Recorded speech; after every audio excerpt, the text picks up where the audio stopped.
Good afternoon, everybody. I'm absolutely delighted to welcome you all to our latest Speakers Corner event. I am obliged to tell you that we are recording this for the YouTube channel. So if you are somewhere you shouldn't be, then throw up a virtual background before we get to Q&A. And now we can be really suspicious of anybody that has a blurred background and a virtual background during Q&A. So that's good. So many of you are already members of Innovate Ireland, but for the few of you that aren't, my name's Charlie Tuxworth. I'm one of the co-founders. Innovate Ireland emerged from a series of coffee shop meetings, coffee shop conversations that sort of filled gaps between business meetings whenever I was in Dublin. And we would meet up, swap stories, challenges and frustrations, and it was actually really quite therapeutic. We realised that while there was plenty of support across the island of Ireland for startups and early stage companies, there really wasn't anywhere to go to for those implementing innovation in established organisations. So eventually this led to the creation of Innovate Ireland, and we are now becoming the all-Ireland go-to community for practitioners, advocates and explorers of innovation. We're sharing some great content, some best practice and thought leadership, and representing our members at a national and international level. In a couple of weeks' time, believe it or not, it will be our first birthday. It's hard to believe that it's a year since we took our first sort of tentative steps by launching the Innovate Landscape Survey that we did. And we've now got over 230 members from 20 sectors and spanning 22 counties, as well as a couple of satellite members in Hong Kong and Costa Rica. So if you're not a member, please take a look at the website, innovateireland.net, where you can find out a bit more. In terms of today's guest, I've known Colin a little bit longer than Innovate Ireland has been around. I think it was early 2015 when Colin advised me and a really small innovation team within the UK Financial Services PLC how to set up our corporate innovation program. And while the primary focus really was on online ideation, on online collaboration, we also learned a huge amount from Colin in terms of innovation culture, communication, and how to ensure that innovation became an effective tool within a large enterprise. He showed us a clear route through all of that noise and confusion that surrounds that word innovation, and he remains an inspiration for me today. So Colin Nelson is the Chief Consulting Officer at Hype Innovation, the global leader in online innovation management solutions, and Colin's an advisor to many really well-known names such as Fujitsu, Harley-Davidson, LinkedIn, NASA, the NBA, UNICEF and Unilever, and many others. Colin will be talking for 20 to 30 minutes, and then we're going to have plenty of time for Q&A and discussion. And as ever, we're going to aim to be finished in time for all of your 2 p.m. commitments. So Colin, thank you so much for taking the time to speak to us today, and I'll hand over to you now. Yeah, thank you, Charlie, and pleasure to be with you. And thanks ever so much to Innovate Ireland for inviting me to talk with you today. I've worked on and off on the island of Ireland for probably just over a decade, and amongst other places. And it's great to see a sort of thriving innovation community. And I'm a great believer in these sorts of communities of bringing people together to share experiences and best practices. In terms of today, what I thought I'd do is just share with you some of my observations about online innovation specifically, which is something I'm sure many of you are aware of is a growing trend, and try and give you a sense of where this as a space is going. But to start off with, I'm going to talk about a story. I'm going to share a story from my work back probably about 11 or 12 years ago in Belfast. And the story is associated with taking racehorses on a plane. Now, I was working with a gentleman called Mike Hattrick. Some of you may know and be familiar with. He's currently an IP manager with Volvo Trucks, but he was an engineer at Bombardier, and he was running an online innovation management program across all of Bombardier sites to try and harness collective intelligence of the engineering community, especially for the purposes of continuous improvement and generating new innovations. And they decided after a couple of years to do something a bit more strategic, a bit more adventurous, and ran an online idea campaign for the future of business jets. Now, one day, midway through this campaign, Mike was approached by the head of IT. And the head of IT said, Mike, I've got to relay a story to you. It's a really strange story. Let me paint you a picture. There's a guy in my team. He sits in a booth. He's worked here for 20 years, doesn't really talk to anybody. He's a bit quirky, not the guy that you invite to a bar on a Friday night. Wears a funny bushwhacker hat, technically brilliant, but he doesn't really interact with anybody else and corporate initiatives. So when I was passing his booth, I was really surprised to see him responding to your challenge on the future of business jets. So I went over and started talking to him about his idea. And his idea was like, a lot of our planes that we sell to our rich customers in the Middle East, these rich customers, they also have racehorses. And racehorses, when they're transported around, are usually put in these ugly metal containers in the bottom of 747 or equivalent. Doesn't really make a lot of sense, because some of these horses are actually worth more than the planes that we're selling, these gentlemen. Could we create a plane that has comfortable space for passengers and comfortable space for horses? That sounds fascinating. What an interesting idea. And that idea went through to be considered as one of a portfolio of options by leadership. But this is where the interesting story kind of took a turn, because the head of IT said to him, how on earth did you come up with this idea? It's really pretty off the wall. And he pulled out from underneath his desk a black folder. He'd been writing down every idea he'd ever had for 20 years and never told a soul. So the head of IT got a little cross and said, why have you not communicated all of these ideas to me before? And he said, well, nobody ever asked. And that story really encapsulates all the work that I've been involved in the last 15 to 20 years. How do we connect these people that are on the fringes of our organization? How do we bring them into the mainstream? How do we challenge conventional thinking and people that are not going to be invited to a brainstorming session or be invited to be included? This was a guy that sat in a booth in IT and was never going to be invited to a strategic discussion on the future of business jets. Yet he became one of the top contributors for that online innovation program. So resonance in that story through a lot of the things that I tell you. A little bit about myself. Started off as a corporate, what we would call now an entrepreneur, working for Fujitsu, developing new capabilities, rolling them out into the business. For the last sort of 15 years or so, I've been essentially working as a consultant to mostly large, complex organizations, some communities, some NGOs, around establishing online enterprise and inter-enterprise innovation programs. And I've been privileged to work with a whole collection of different organizations in different guises, some very high-profile companies, and some much more smaller companies that are trying to make a radical change. And I really love what I do. I'm very fortunate to be able to work with what I consider to be the greatest group of people in the world, which is innovators, creative types, people who want to make a change. And I also contribute to a couple of education programs here and there. In terms of who I work for, as Charlie said, I work for a company called Hype Innovation. You may not have heard of us, but we're often behind the scenes in a lot of organizations that you would know. We're about 350 clients worldwide, and we're about 160 people in totality. And most of the time we're thinking about these three things. How do we help our clients generate additional revenue, become more efficient through empowering and connecting people? So that's about all I'll say about Hype. That's kind of the ethos that we have. And it's really about connecting ideas, people, and data in many cases. So in terms of what I'm going to talk about, I have this sort of this chat with Charlie and Owen about trends in online innovation, because I've been in this industry since 15 years now, and it's changing, and it continues to develop in different directions. So I thought I'd share with you some examples of who's pushing the boundaries and who's practically making these sorts of programs work, but also share with you some insights on where do I think this is going and what's driving this push towards connecting more people and harness them on their innovation programs. And maybe there's a few bit of speculation as well about where this might end up as an industry as a whole. But let's take a step back and think about what's driving organizations to care about doing innovation online in the first place. Colin, sorry. Just I wanted to make you aware you're not sharing your slides yet. I don't know if you wanted to. I'm so sorry. Let me do that. All right. Hopefully you can see that now. Yeah. Sorry, I should have mentioned this before.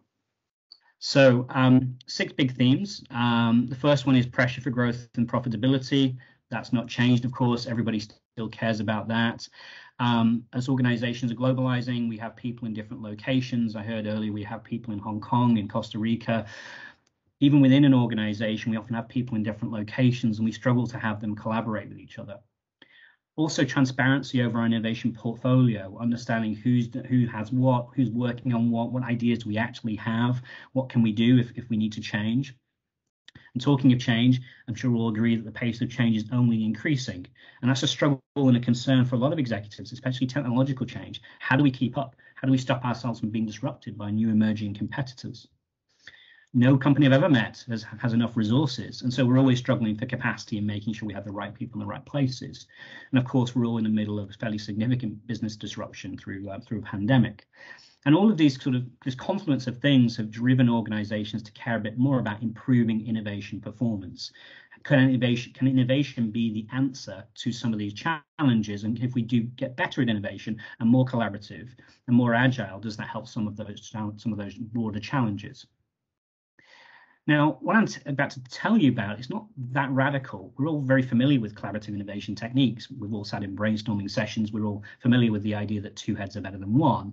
But online innovation hasn't always been there. It's kind of emerged about 20 years ago and then sort of matured about 12, 13 years ago. And now it's growing at quite a rate. The software online piece has never really been the problem. The challenge was understanding the social science behind how groups of people at scale or diverse in nature and culture could actually be harnessed to collaborate in a sustainable way. And that involved inventing an entirely new social science about how to get diverse and large groups of people to work together online. And I was fortunate to be at the end of that research period where we were looking at human behavior and crowd behavior and how we could apply that to getting organizations and communities to work together in a meaningful way.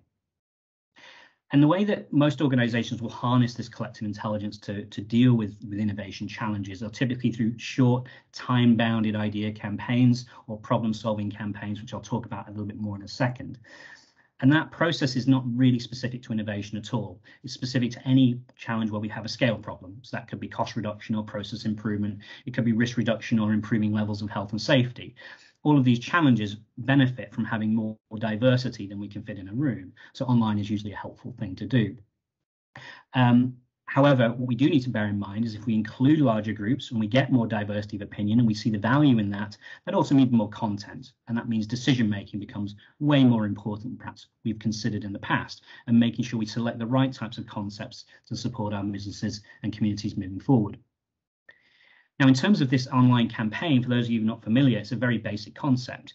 It's sponsor-led, so it's orientated around a particular need, someone who has responsibility and budget and resources to take action on new ideas they're created. They're typically time limited, so you don't allow people to share for forever. Time boxing this is very productive. It drives people to share and collaborate in a very manageable period of time, which makes it more operationally effective for a business. We don't ask everybody to collaborate and share on every topic that we have to address. We choose an appropriate audience, diverse enough to get some different perspectives, but not so large that people don't understand what we're even trying to ask them to do. And we also share with that community some constraints.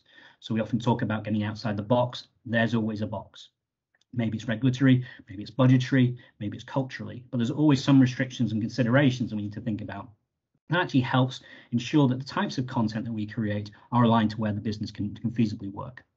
Now, this online idea campaign has really revolutionized online innovation. Before, it was really about just tracking ideas through as they went through different stage gates. But this has enabled organizations to move towards what I consider to be collective intelligence as a utility. So we're looking to generate new ideas for the front end of our innovation funnels, we can do so. If we're looking to problem solve partway down, we can do so. If we're looking to validate an upcoming solution with its likely recipients, we can do so at scale very, very quickly. Now, what I've seen during my career is quite an interesting set of trends. So it started off with people innovating and using these tools very much for product, service, and business model types of innovation. But quite quickly, those organizations saw, well, actually, this is just dealing with scale problems. We have other scale problems. Let's address things like efficiency. Let's do cost savings. Let's supercharge our continuous improvement activities. Oh, but also we have these change programs that are not very effective. Can we use these methods to help accelerate change? Gathering more feedback and insights from people that have some challenges, but then also validating potential solutions before we roll them out. So again, this has been another transformation. And then more recently, sustainability and social impact. These again are scale problems. Can we involve all our employees or our supply chain, our entire ecosystem on things like the circular economy or reducing carbon emissions? What about inclusion? This campaign methodology is really a very effective inclusion tool. So thinking about how can we involve our employees in being more inclusive and some of the social impact challenges that we see around the world is also kind of interesting. I'm going to share with you one or two examples of that later on. And then finally, and most recently, we've seen organizations using the same method for disruption response. Now, you might pose a question, well, hang on a sec, what is innovation anymore? And I think what we're seeing is the definition of innovation is starting to get much more diluted, and people consider it to be new things that have value, meaningful value, and much less about product, service, business model. It's still those things, but it's many more things as well. And all of these sort of challenges have scale problems, and they have creativity problems, and they have problem solving problems, and organizations are applying innovation tools to all of them. And they do so in a kind of different flavors. So we may think about crowdsourcing as a way of generating new ideas for creative things, but there are other use cases as well. Problem solving is an obvious one. But what about discovery, looking for rare expertise and knowledge in the corners of our ecosystem or enterprise, where we know that the answer's out there somewhere, we just don't know who has the experience? Or validating or testing something that we perhaps want to roll out to a new customer before we actually do so. What do you think about this? If we brought this to market, would you buy it? How can it be improved and verified? And of course, we can gather feedback on things like voice of the customer. And the combination of these different use cases is quite vibrant. And so some organizations, people like Nokia, might run 200 idea campaigns a year on all kinds of different topics to really accelerate the pace of change. If you're interested in digging into this a little bit more, I'd like to point you towards a white paper, and I can probably ping the link into the chat at the end of the conversation, on a maturity model for high involvement innovation. This is zone 4 on this nice consultants 2x2, so high involvement from employees and high impact in terms of the outcomes. This was something that we worked on with John Besant from Exeter Business School. So you can find it on our website, or I can put the link out there for you if you want to find out a little bit more about some of the academic piece underneath this. So let's look at some practical examples. I shared with you the example of Bombardier, but there are many others. This is from Volvo Trucks.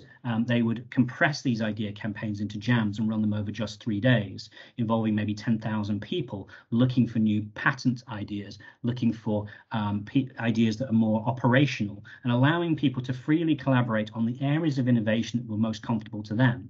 And you see here, in a very, very short period of time, Volvo Trucks found 49 ideas that had patent relevance from the standing start.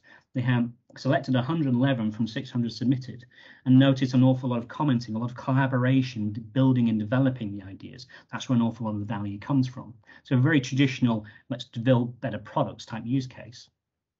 Also the efficiency type stories. So this is from ConocoPhillips. They started off in Alaska, a proportion of their business just looking at margin improvement. When the oil price is low, it's the sector is very focused on making sure they're as efficient as possible. So they would involve their 1,500 people, including contractors, on how can we deliver this capability as cheaply as possible and as safely and effectively as possible. And through that, they actually generated savings of over $200 million every year. And as you might imagine, that then got the attention of the corporate headquarters in Houston, and now running these programs right across the world, and have even established what we call a globally visible innovation pipeline. So no matter where you are in the world, you can see what other people are working on, and you have some transparency over the entire innovation process. Just think about the benefits of that: less reinvention of the wheel, more transparency, better governance. So we have the right people working on the right things. Very different example is from Mattel, the toy company. I'm sorry, there's lots of words on this slide, but I will be making them available to you afterwards if you want to take a look. For any of you with kids, you've probably got Mattel toys hanging around. What you probably don't know is that 50% of all of Mattel's toys aren't invented by Mattel at all. They come from its Inventor Relations Program, which is an online program. So anyone in the world can apply to be a toy inventor for Mattel. And you can go on and you can submit your full schematic, all the details, the drawings, the videos, and there's a commercial wrapper to that, which says you will get a percentage of the profit if this goes to market. Now, this works for the toy inventor, who might be just an individual working from their garage. It also works for Mattel. They get more diversity of ideas. And their whole organization is engineered towards processing ideas from outside the company just as much as inside the company. And they put about 60 new toys into market every year that have come from external inventors. Scale problems, and that's where online is really helping. Now, my old employer approached me a few years ago and said, we're really struggling to understand the core needs of our customers. Could online innovation tools help with that process? They were working with big companies like Heathrow Airport and Marks and Spencer's.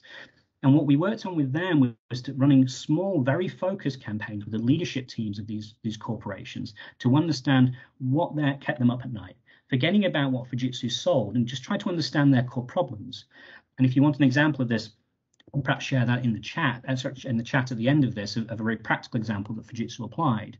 But what they found was by listening better to their customers and encouraging their customers' leadership groups to talk to each other about their problems, they discovered entirely new capabilities and problems they never thought to solve.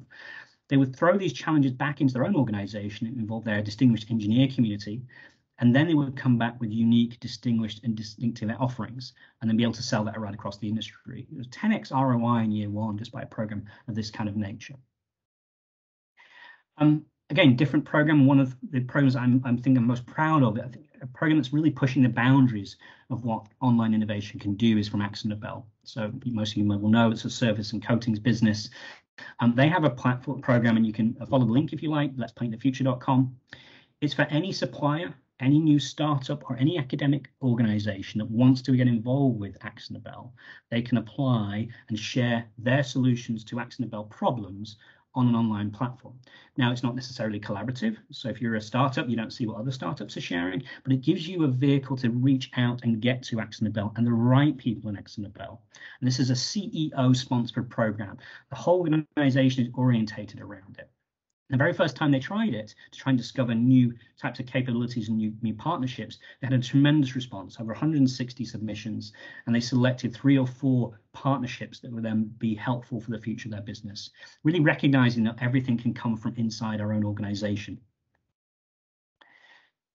And if you're thinking this is just a commercial type thing, it isn't. So we've also seen an awful lot of organizations in the NGO and charitable spaces start to take up these principles.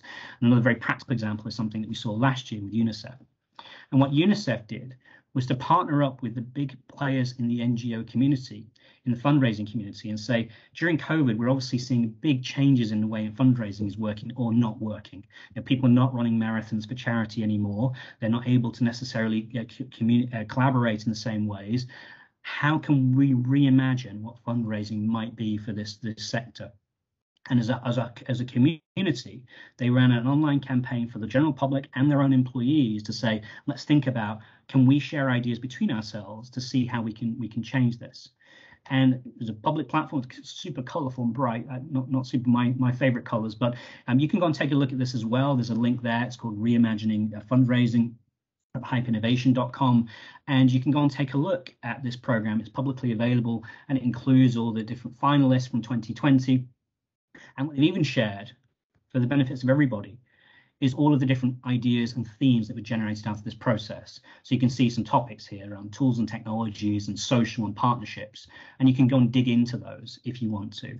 So they're making this available for the entire NGO sector to try and reinvent the way that fundraising works. So completely different type of use case than the sort of commercial ones that we saw a moment ago.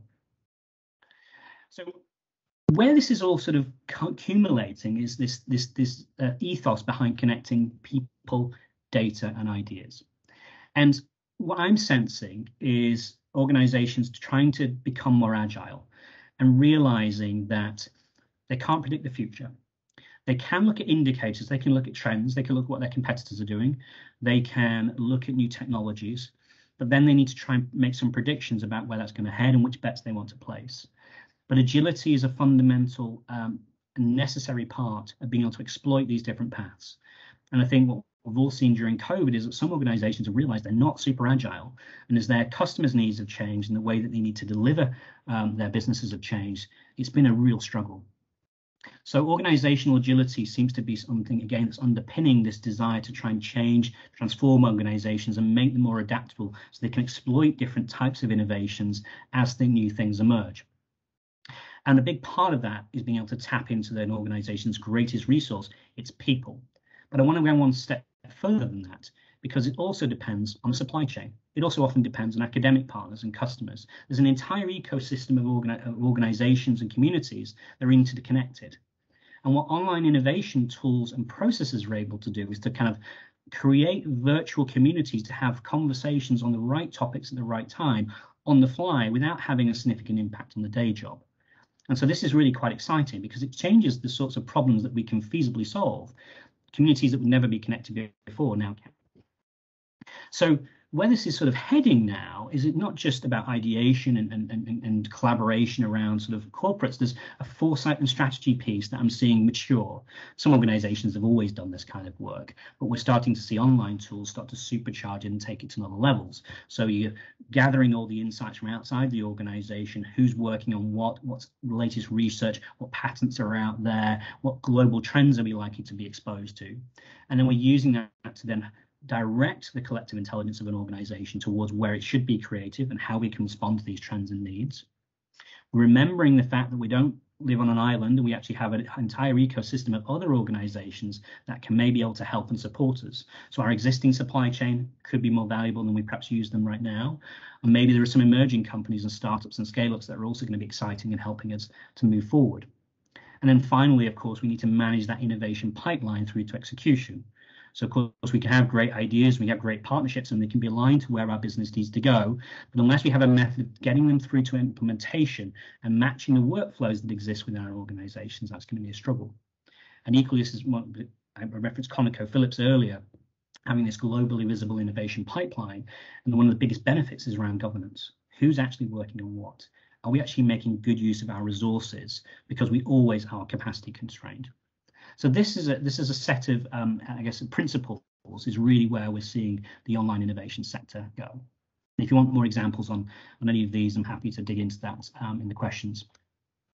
So where does all this take us? I think I've got three big observations. One is companies are becoming more open, and they're using both fully open and restricted open innovation activities to help increase the size of the collective intelligence that they're exposed to, so that they can harness the supply chain, they can harness the customer community or the academic community to help drive their organizations forward, and accepting the fact that maybe it's not their responsibility to have every answer. And a key tenet of being more agile is to also be able to use these different third parties effectively. The second topic is more sustainable. I haven't talked too much about this, but I'm going to speak a little bit more in a second. Sustainability is really affecting root and branch the innovation topics and the innovation needs that organizations are addressing. And give you again a snapshot of the type of themes that we're seeing emerging from different companies. And of course, more connected, as we've spoken about before. But just on the more open thing for a second, not all open innovation is the same. There are very different use cases out here. I've kind of just put down a set of different types of communities that you may wish to engage with, or you may see your organizations engage with, students, researchers, startups. And if you're not sure what's happening out here, it's because an awful lot of this is what we might call closed open innovation. So it's open between several organizations or communities, but it's not necessarily open to the general public. But just to give you a snapshot of the different types of companies that are operating in these spaces, it's pretty exciting, pretty broad. So these are organizations with or have had established online programs to help support the future of their business. So more open is a big trend. The second big trend, as I mentioned, is sustainability. And what we're seeing is sustainability needs getting pushed back down through the supply chain. So if you're a retailer, you're asking what your providers are doing. If your providers are, for example, employing child labor, if they're poisoning the planet, these are the things that are not going to satisfy end consumers at the end of the day. And this is a bit of a mishmash of just different things that we've seen, but this is the kind of work that organizations in the innovation sector are now doing in the space of sustainability. So can we develop products with more sustainable credentials? What about improving levels of diversity and inclusion? What about things like respectful and inclusive work environments? And sorry, just to clarify, when I say sustainability, I'm thinking about the UN Sustainable Development Goals. So the broadest possible perspective on sustainability. Campaigns looking at ethical standards in the supply chains, reducing CO2 emissions, as you may expect. We've just seen a big program with Saint-Gobain in the automotive sector on this and establishing new carbon reduction funds. Improving diversity within the supply chain. This is one project we're working on right now in the United States with an energy company who realized that they really didn't have a representative supply chain of their communities. We're seeing fossil companies, and there's been some stuff in the press recently on this as well, completely revisiting their approach to renewables and technology, green logistics. Imagine how much carbon is associated with the logistics industry. It's a really big, interesting area for them to explore and change. Things like increasing accessibility for products for people with disabilities, the circular economy. All of this stuff is happening right now. Now, in some places, we're seeing the results of that, but in many cases, we may not see it for some years. But sustainability is a massive trend that online innovation programs are addressing. Finally, more connected. I used this phrase earlier, collective intelligence as a utility. That's really how I see it. So it doesn't matter if you're in a leadership level trying to validate strategy or get input on company values.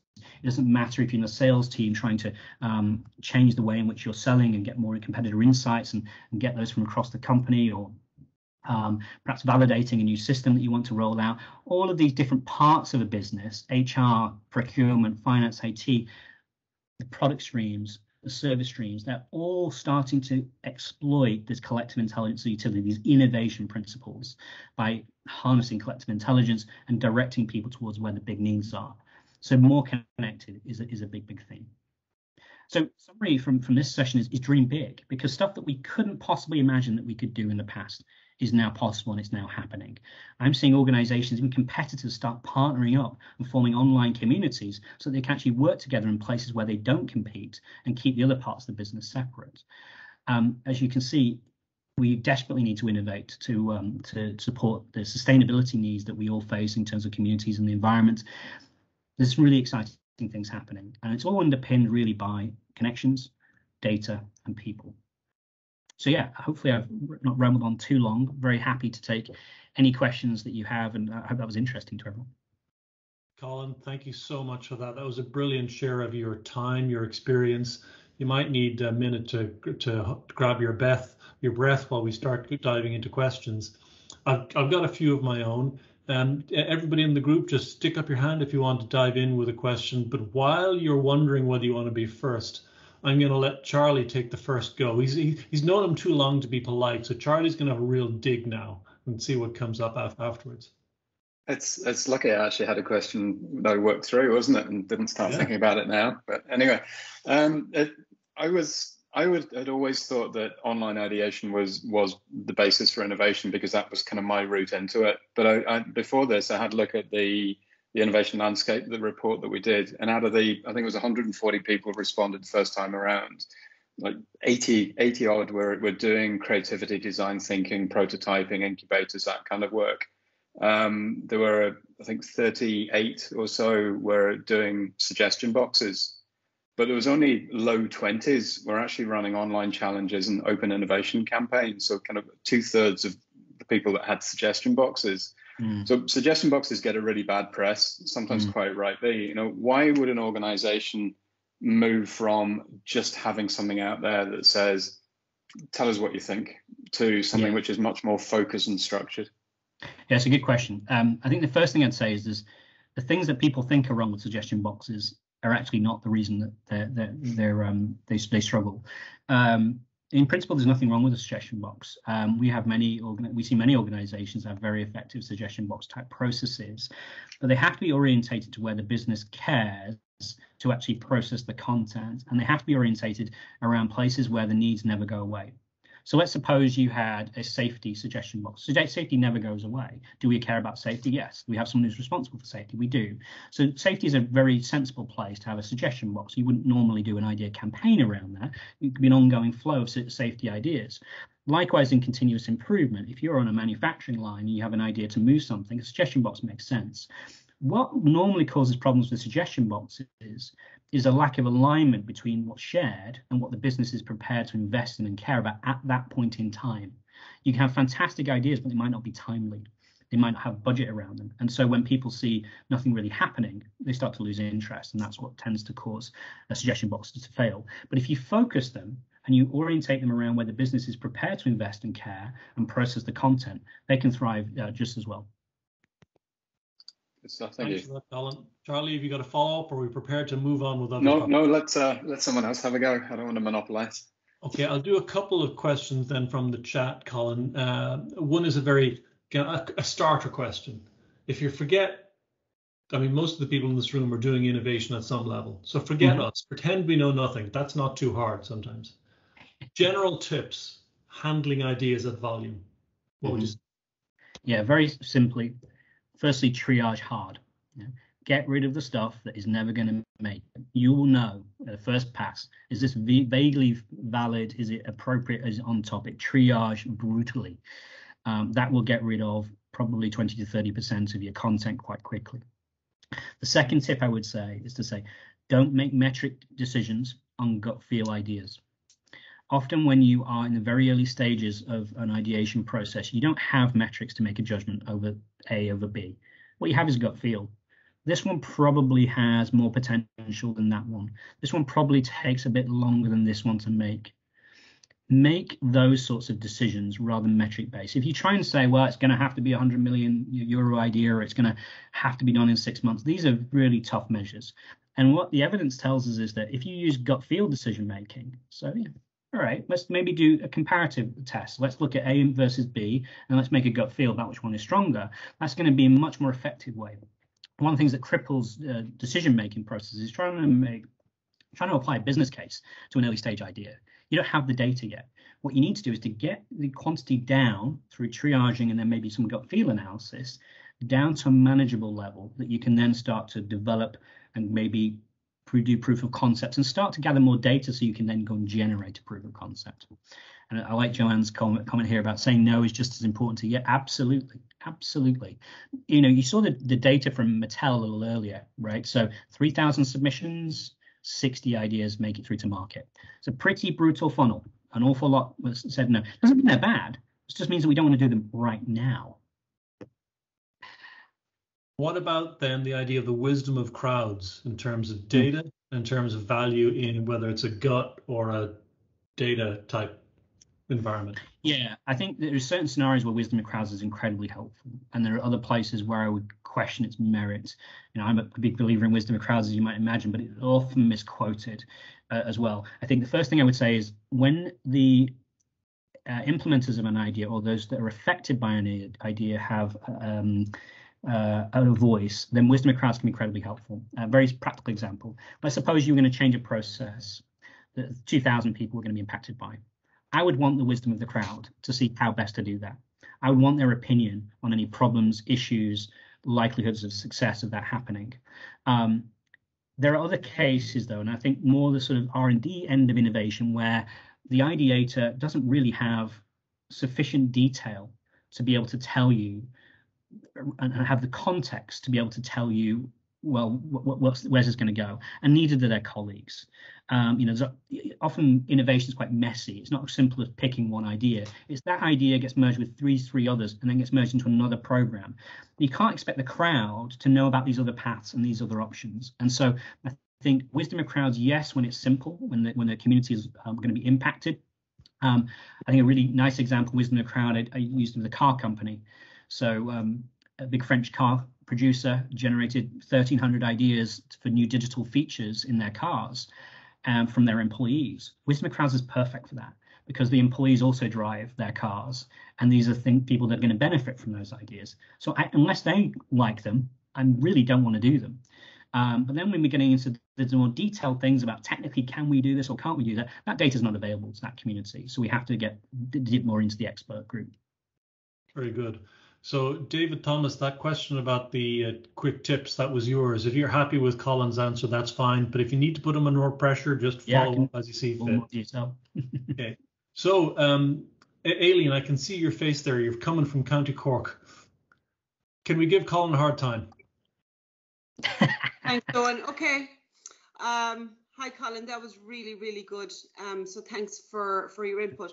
So I work for a government agency, and sometimes it can be hard to influence those further up the line, let's say. Yeah. So let's say, you know, we've gathered some ideas from the crowd, which I think is a fantastic way of doing it, because it's always the quiet person in the corner has the idea, but they've never been asked for it. So that's something I'm going to do more of.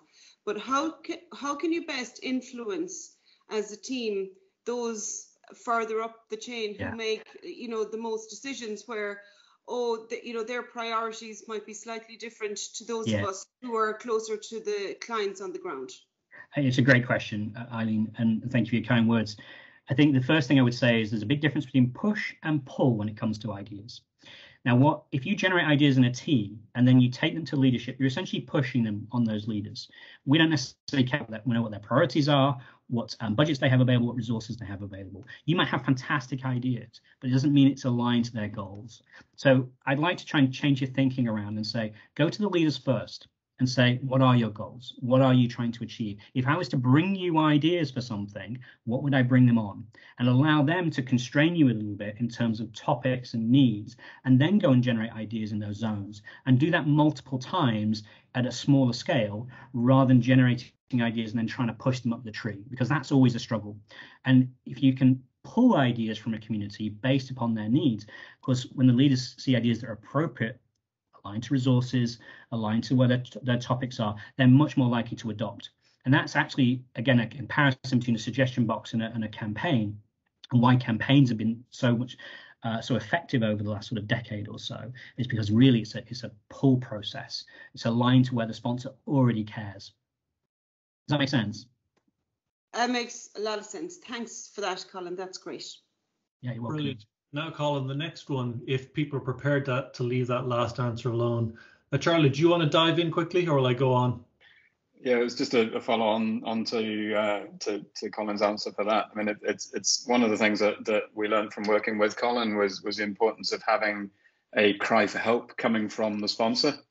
You know, it wasn't just I need you to do X, Y, and Z and tell me what to do. It was, I've tried to do this, couldn't get it to work. What am I doing wrong? You know, have you got any ideas that could help me?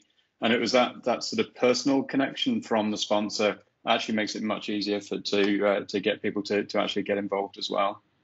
Yeah, it's a really good observation. I think don't underestimate how motivated an employee is when a leader asks them for help. A senior person says, I don't know, please can you help me? Because often regular employees, they're desperate to have their ideas and their voices heard, but they don't have a route through. And for a leader to say, I'm not sure, and offer some humility is incredibly empowering. And it bridges that connection between the people with the ideas and the people with the decision-making power to be able to implement them. So just asking for help and encouraging leaders, Eileen, to ask for help when you don't know is great. Now, that doesn't work in every community, okay? So if you go out to the Far East and Japan and China and Korea, you're going to find a lot of resistance. Leaders do not like to ask for help. You know, these are hierarchical communities. But in the West, pretty much that dynamic works very nicely. Certainly, if you look at the sales process and training salespeople, one of the early things that they will train salespeople is to say, I wonder, can you help me? Yeah. So if you put a first off relationship on a can you help me basis, you've just signed over that person's soul, or at least that's the belief of the sales trainers out there. Yeah. So it works in a number of current worlds. Right, now for something totally different, Colin. Andre from Costa Rica, I was trying to get him to give us some free coffee, but instead he's given us a question. But I think actually it's not a question, it's a conversation between two people who are interested in software and who know online innovation about how do you engage. And I think Andre's question is about chatbots, but I'm going to ask Andre to speak to it rather than read out his question. So Andre, Colin is all yours after a fashion. Thanks a lot. Hi, Colin. Great stuff. Great presentation. I'm a big fan of hyper innovation. There's this paper that was published last year, and it basically looks into, we've got hyper innovation, we've got all these other online platforms that do that, basically gather ideas. So there's this thesis that says that you can start using chatbots to go into that pull, strategy of gathering ideas and actually using, all the other functions, which might be AI, using any other kind of data science, attribute that a chatbot can have in the back office of running it. So I'd like your thoughts on that. I don't know if you've heard of that paper. It's a German paper. Yeah, I've had some discussions in this space, and it's a fascinating thing. And what I would say is more ideas and more insights is better than less. Okay, so any vehicle, software, I mean, I work for a software company, but software isn't that important. The software gives you scale, it gives you rigor of process, it gives you a knowledge repository over time. And that's about it. Okay. sustainability of the approach, quality of ideas, levels of collaboration, all of these things are people and process considerations. So I think it's perfectly possible to engage people using things like chatbots and gather great insights. And then, of course, some amazing AI tools that you can glean insights from that. What I would say, though, is, and this is one of my learnings through this career that I've had so far, is that collaboration is critical. So gathering individual observations, insights is useful. And actually, I'm gonna share my screen again. I'm gonna point out something that I maybe just skipped over quite quickly, because it's actually illustrated in the example from Volvo. So I'm going to skip all the way back. Apologies, everybody, for this, but it really does make a big difference. So I want you to look at the metrics here. 600 submitted ideas, 3,000 comments from a campaign from Volvo. 3,000 comments. That may sound like nothing. That's people saying, how can we apply it in this situation? How can we make it better? What risks might we face? These are collaborative discussions enriching the content shared. So when I talk about collective intelligence, I really do mean collective. So gathering an insight, having someone else offer an opinion and another opinion and another opinion and another opinion, that's where an awful lot of the quality comes in. And we actually do some benchmarking, and we think that in a regular online idea campaign, 3/4 of the effort is actually in the collaboration and not in the ideas. And actually, this ratio here is roughly speaking similar to that. So I think firstly, chatbots and any software application that allows you to gather stuff is a good thing to do. However, don't underestimate the importance of allowing people to bounce off those things. Great. Thanks a lot, Colin. You're welcome. Now, Colin, I have a question for you myself. This is, if you like, a cynic's point of view. Mm-hmm. You showed us some cool examples, some of them for NGOs, some of them from big international well-known brands. Mm-hmm. When you show people big known brands, that can have a soporific effect. Yep. Well, if they do it, it's got to be good. Right. And if they can make it look so amazing, then the package underneath it, which is us, the people part, and the soft part hype, that's got to be fantastic. But they're so big that they can do something that looks impressive without being remotely committed to it. So what is the real level of commitment from these organizations? How can you tell? How can you take the organization, the senior level organization, and nudge, tweak, go from greenwashing to real washing? Yeah, great question. Most of these programs start at a relatively modest scale. They don't start at enterprise scale. I think the largest program that we support is with Bosch, and that's 400,000 people, but it didn't start with 400,000 people. Okay. And to scale a program across an enterprise, you absolutely need C-suite, CEO even level support. The reality is most organizations start with a problem and a need in a division or a team or in a country. And they say, let's try something different to see if this makes life better.